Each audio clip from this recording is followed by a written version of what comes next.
What we're actually seeing is the systematic implementation of the fall of the republic and the rise of the corporation of the United States. Every major event is a step in the ladder to achieve that end. COVID is just another rung in the ladder, which is why there's a deliberate mixing of all the wordplay, right? I mean, we should stop calling it, quarantine. That's a term designated for people that are verified sick. This is a house arrest mandated by the state. You should stop calling it, social distancing. There's nothing social about forced isolation. We should stop saying safer at home when millions of Americans don't have basic necessities adequate to fit their needs. It assumes that everybody's home is equally as safe as the people that are making the statements. We should stop saying, this is for the greater good, right? When you close the economy, killing millions of businesses that families have worked generations to establish, that's anything but good. We should stop saying this is the new normal. That's just blatant mind control drivel. There's nothing normal about forced isolation, treating your neighbor like they have the plague, breathing your own bodily waste, wearing masks, living in constant fear of contamination. That's normal.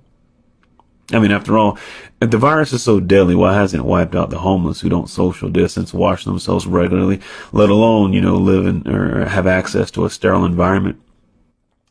Last year, 1.5 million people died of tuberculosis. Why were you not wearing a mask during the tuberculosis pandemic? You were endangering, public health and safety along with billions of other people around the globe. So why didn't you wear a mask? I'll tell you why. Because the mainstream media didn't tell you to wear a mask. Right? And so because though 1.5 million people died from tuberculosis, there was no tuberculosis pandemic any more than there's a coronavirus pandemic. What you're really participating in is a beta test for AI systems and facial recognition. See, these cameras work best when people are, distance apart. Now they're actually testing through machine learning how to recognize, a face that's partially covered. It's also a way to easily determine who's compliant and who's not. Who does the propaganda work on and who it doesn't? Now get this, there's some ironies that are here, right? A society that kills millions of babies a year for convenience has shut itself down to prevent adults from dying. People that on the one hand slaughter babies in the womb by the millions are now preaching to the masses about the sanctity of human life. It's double speak, double talk. It's the two doctrine policy. One for the initiated, one for the uninitiated. One for the inner circle, another for the masses. It's like saying, if I violate the stay-at-home order, I can be arrested, but you're letting convicted criminals out of prison so they don't get coronavirus. Thesis, antithesis, synthesis. If there's a real pandemic, does it require, faulty virus models, rigged test results, 81% false positives, inaccurate news reporting, staged hospital overruns, manipulated death certificates? Nope. When the government shuts down, millions of small businesses, but doesn't lay off any government employees, it's not about the health. When the state bans dentists from practicing but deems it necessary for abortion clinics to stay open, it's not about your health.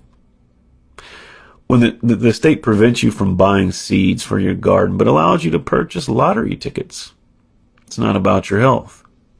An institution that, has the ability to destroy all of Earth through, alleged nuclear warfare should not regulate personal self-defense. An institution that's caught trafficking drugs shouldn't be able to regulate plants. An institution that's racked up $23 trillion prior to coronavirus in debt shouldn't be allowed to manage the retirement fund. An institution that was caught spreading STDs should not be allowed to run healthcare. If people are really concerned about public health and safety, in general, but, they don't care if people, eat garbage, drink poison, smoke cancer, and take prescription drugs, but think that toilet paper, hand sanitizer, and masks are going to protect them from the boogeyman coronavirus. This is a special kind of stupid that I can't address here. You should ask yourself a couple basic questions. When did you consent from, you creating a government to serve you to you serving the government ruling over you? If you want to know, who's in charge, just think about who you can and can't criticize.